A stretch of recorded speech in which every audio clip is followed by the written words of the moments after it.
Droga e kapur në malin e Zi në një kontenjer të ngarkuar me banane nuk ishte destinacion Shqipërinë.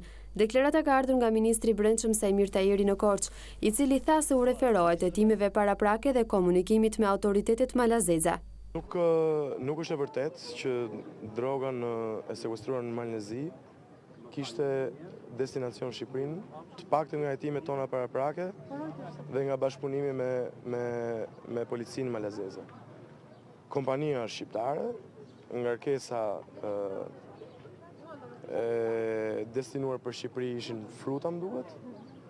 Ne po hetojmë për të parë se si është zhvilluar i gjithë procesi, megjithatë deri tani nuk ka të dhëna të cilat tregojnë se ishte destinuar për këtu ajo sasi droge. Prisni më mirë hetimet, ne mbetemi në punë për të hetuar të tilla ngjarje. I pyetur nga gazetarët në lidhje me ndërhyrje në fshatin Lazarat, ministri i Brendshëm tha se puna e policisë do të vazhdojë për të mos përsëritur historinë e Shqipërisë si një vend i kultivimit të lëndëve narkotike. Ka filluar zbatimi i programit dhe i planit strategjik në luftën kundër kultivimit dhe trafikimit të lëndëve narkotike.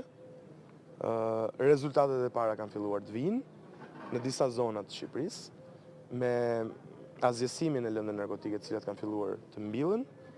Ne jemi shumë vendosur për mos lejuar që të përsëritet e njëjta situatë e vitit të kaluar. Rezultatet vinë, gjërat e mëdha nuk ndryshojnë brenda natës, por të jeni shumë të bindur se Shqipëria nuk do gdhihet i njëjti vend siç u gdhi pas zgjedhjeve 23 qershorit i mbushur me parcela të mbjella me kanabis. Në Vimsi, Tajeri vuri në dukje vlerësimet e progres raportit në luftën kundër drogës dhe krimit të organizuar.